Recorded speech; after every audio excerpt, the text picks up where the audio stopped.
to get that taken care of because nobody was taking care of it. So now here we're trying to merge this from a cost perspective and from a fertilization perspective. I did discuss this with Gary, and he's under the fertilizer recycle thought process as well. So, I mean, if I've got board concurrence that we should go that way, please allow me the leeway to be able to negotiate that out of the contract. Well, I guess you got at least two board members here that are confused. I thought we already had that, so we need to look at that. I think that's important. Because I know that we also had the discussion with Hampton Golf regarding the fertilization that they're doing. Yeah. As an example, I live on E3, and we've got quite a number of holes that are, well, I know two holes for sure on E3, that the slope into the pond is severe enough that it just runs right in. I mean, during dry season, you can have a ball that is in the center of the fairway, and the slope is severe enough that a ball will wind up in the water. It's crazy. The other thing, whether we can with these contracts, put some stipulations about not throwing stuff into the ponds. All the cuttings and everything else that we're seeing thrown into the ponds. And we're hearing that throughout the community. So would you like us to revise the contract to address those issues is the question we're bringing to you. Yes. Well, I yeah, think we I'd brought like that to up see a last meeting. proposal from you. Yeah, that was brought up last meeting. So you'd like to rebid the contract with different terms and conditions Yes. Yes. Yeah. to collect clippings? No, the clippings do not go into the water. Or into the- Just to clarify, are you happy with Floraline? You want to enter into another one-year agreement with Floraline with these revisions to the scope, which I think you can do without having to rebid the entire. right. Okay. Yes. But, and again, I'm trying to get some direction here. So do you want the clippings collected? That's how they don't get into the water, is they're collected. Are you talking about Banding. the mower clippings? Right. I thought we were talking about No. somebody actually dumping collected clippings into the, They've been doing, Hampton Golf has been that's doing the that. golf course is doing that, right? You can see. Not Florida, not Oh, I Florida. don't have a golf course. And they dump it right off the bank into the pond. Hampton Golf. No, they're doing it, I've seen them do it at Who's my, that? Floraline is doing it. I back up on what I call the Glendora Bird Sanctuary, and there's no golf course there. Right. But I have seen piles of clippings sitting on the water's edge right there. Where can they get them from?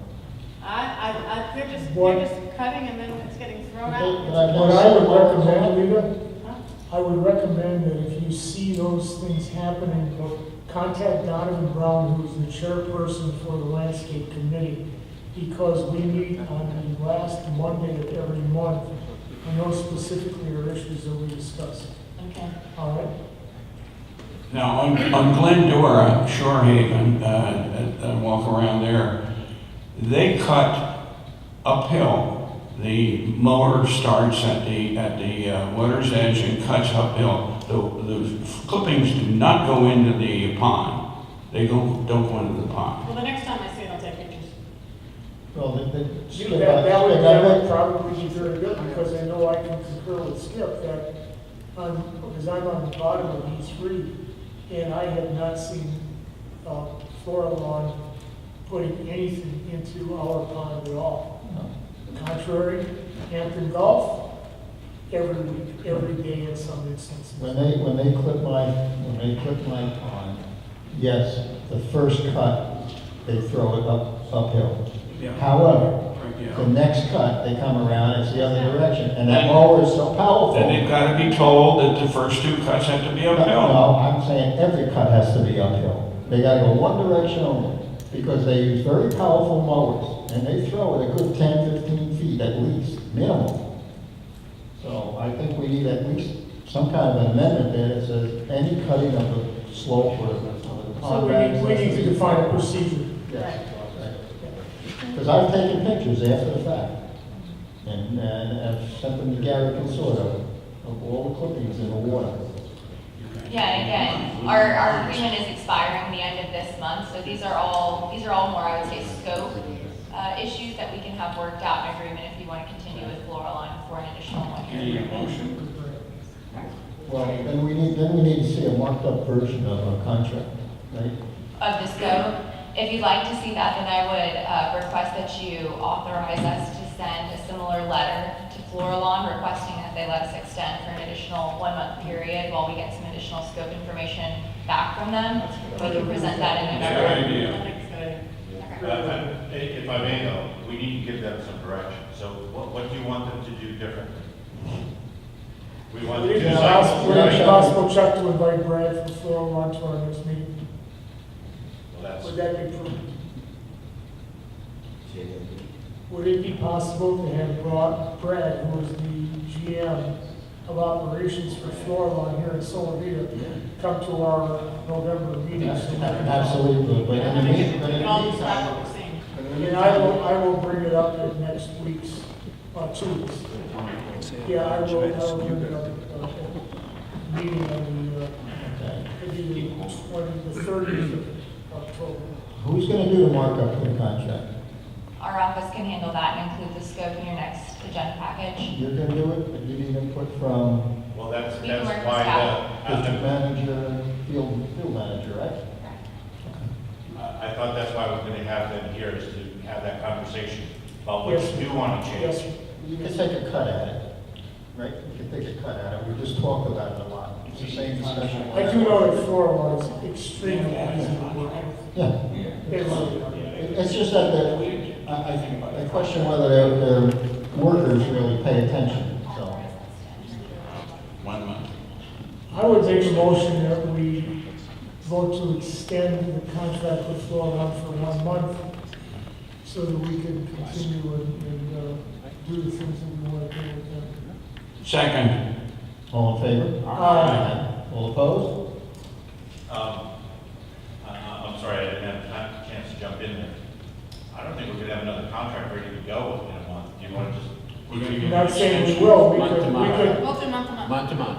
We're gonna get an extension. we're gonna get an extension, but there's no saying, no, we can't continue with the current contract with modifications based on the discussion we had with Brad at the November meeting. I don't think anybody's unhappy with Florilon. I think they do a fabulous job. We're talking about tweaking some things. And I know that out of 4,600 homes, not every resident is gonna be happy. Oh, with Florilon. Or Just any- a or any wild, other it's just a subject. wild guess. Yeah.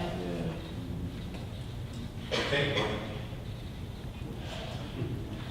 Okay, and I guess I just have a request, since I see that we have Clark in the audience, I have a request that when your workers are out treating the ponds and they see things that are not proper, that you need to shoot an email either to myself or to Charlie Case or somebody and notify us so that we can get this thing corrected, because you see a lot of stuff that we don't see, okay?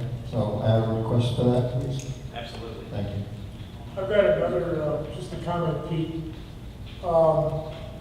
Living on the bottom of B3, I think it was 2 weeks ago, one of your sprayers took a dive into the pond. And I just want to know what you can do or what we need to do. The house that they went into the pond is right next door to me. And the plantings that were put in by the developer restrict the ability of your person operating the sprayer or fogger to safely operate and do their job. And what do we need to do, or what do you feel you need to do? Because I think that it's basically an HOA issue and a CDD issue, because it's common ground.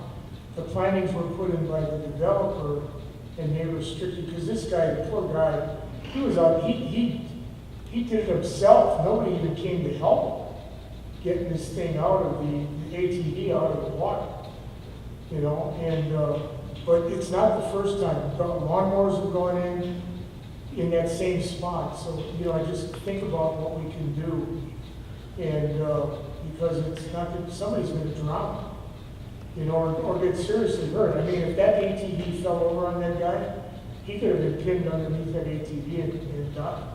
There are some potential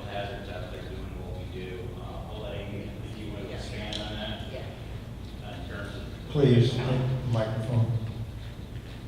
Hi, Amy Solivita from Clark. Thank you for Talking to your microphone, please. thank you for bringing that to the attention of the board.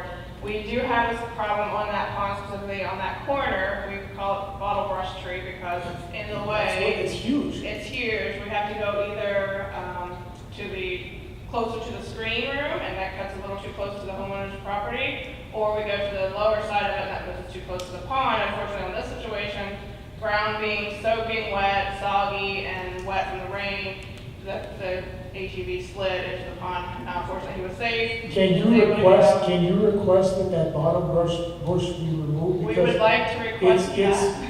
it is basically, it's gonna grow into a tree. Yes. And bottom brush trees get huge. They do. So, yes, if it's pleased to the board, we would like to request that tree be removed, and we would also like to submit a few other areas as our technicians are out traveling around that could possibly be looked at.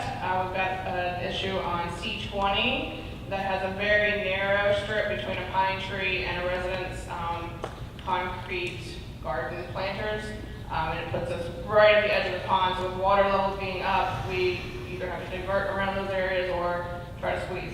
Could So, we request that you put a listing together of those areas that require our more attention, so that we're not dealing with it on a case by case, but we initially look at it from an overall view, because I think we'd rather do that. Sure.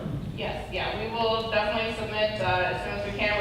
We're at every pond every month, so we'll have our technicians note which sites, which locations, even an address, if we can get as specific as we can be, so that someone from the board or engineering, whatever, field manager can take a look at those areas and assess Because we them. got two pretty good sized alligators that like that end of the pond.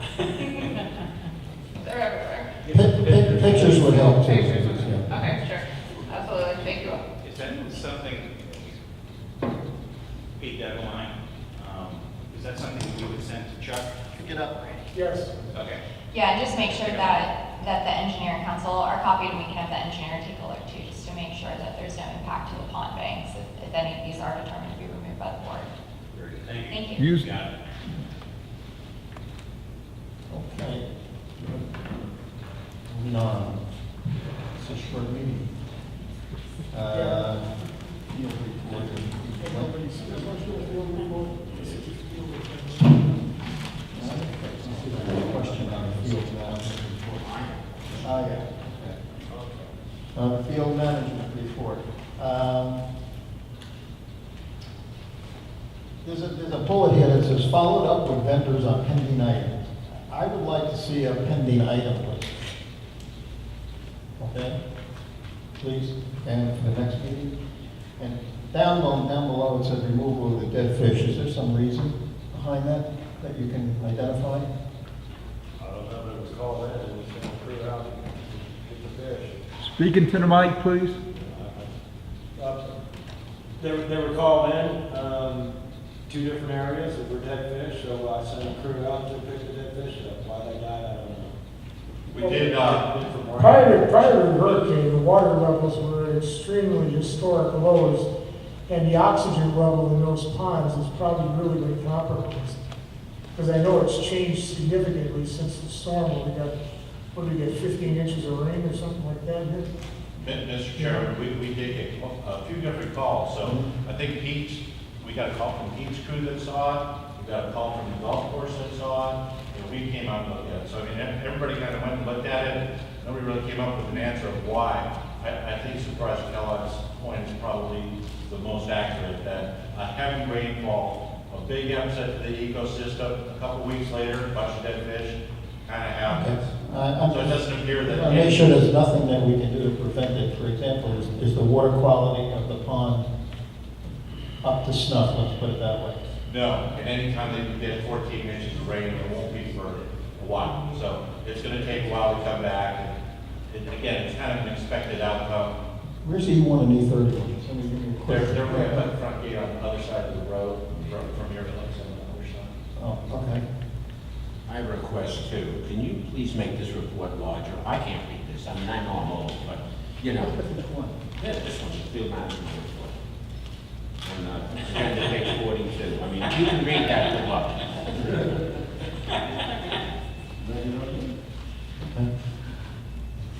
You know, David, it's just a matter of margin and location on the piece of paper as far as the print.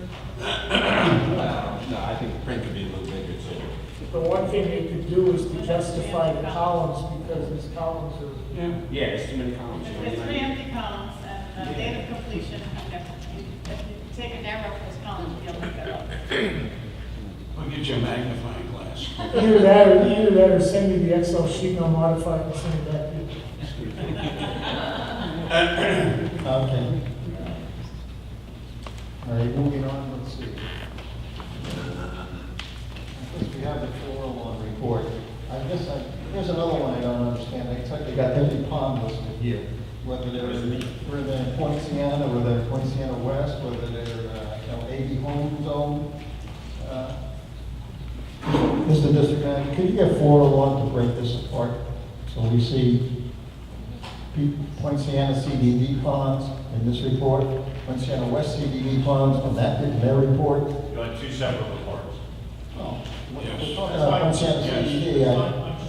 I'm not exactly sure what all these ponds and who they are. It doesn't say anything. Most of the ponds have been serviced. Is that going to be their report from month to month? Or should we be looking at a report that shows the exceptions rather than the normal? I mean, if there's nothing wrong, who cares? We don't need to know anything. But if there's something that happened, we should know. Whatever direction the board would like to go, we're happy to accommodate. Well, I mean, for me, I'd rather see the exception than the norm. I think we could have a report that says all ponds have been serviced. These are the ones that have exceptions and have issues.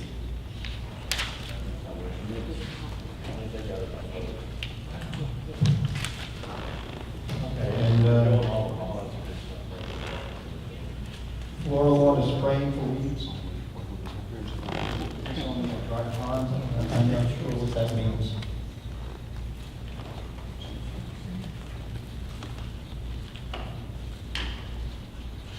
They're probably mowing, but we can confirm.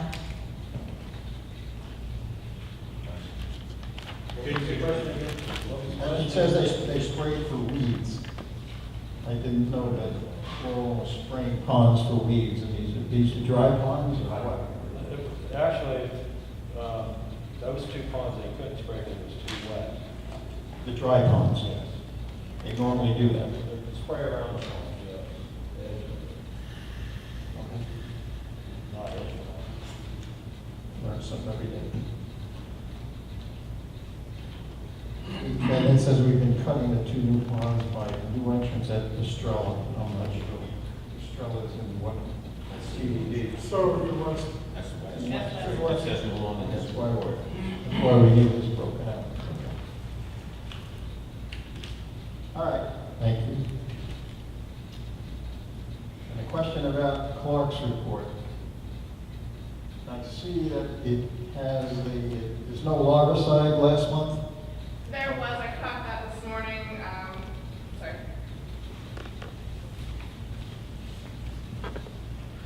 The larvicide for September was not performed. We were out of town for some hurricane emergency work. We did do larvicide in the west ponds. Those are separate issues. You just have the CDD pond. I'm sorry, say that again? The CDD ponds were not larvicided. Poinciana CDD. Yes, Okay. The west ones were done? yes, they were. Just that there are ponds listed there and there's no quantity. That's what I didn't understand. It's just a template from month to month. Okay, any other questions on those reports? Being none, move on next item on the agenda. Supervisor comments. Mr. Chairman, this is my 7th year on this CDD. And 7 years ago, when I came here, Severn Trent Environmental Services was the organization that's done the work. And I think things have changed in 7 years, and I would like to propose an RFP for 3 to 5 services that the council can locate and present to us and see what's available out there. And that's a motion. Supervisor Stelfox, have you looked at the agenda for the joint meeting? Pardon? The agenda for the joint meeting has such an item on there. Okay, well, we can do it twice. Well, I'd like to get the input from West also, since they, we sort of track one another. That's fine, that's It was in the fine, joint meeting. as long as we're gonna do it. Yes, it is in the joint meeting. I'll bring it up then. Absolutely. Any other supervisor comments? Okay, there being none, move on to the next item on the agenda, which is audience comments. Mr. Casarez? No? Okay. Next item on the agenda is adjournment. Motion to adjourn, please. Dick Kellogg, so moved. Leave action second. All in favor? Aye. All opposed? Meeting adjourned.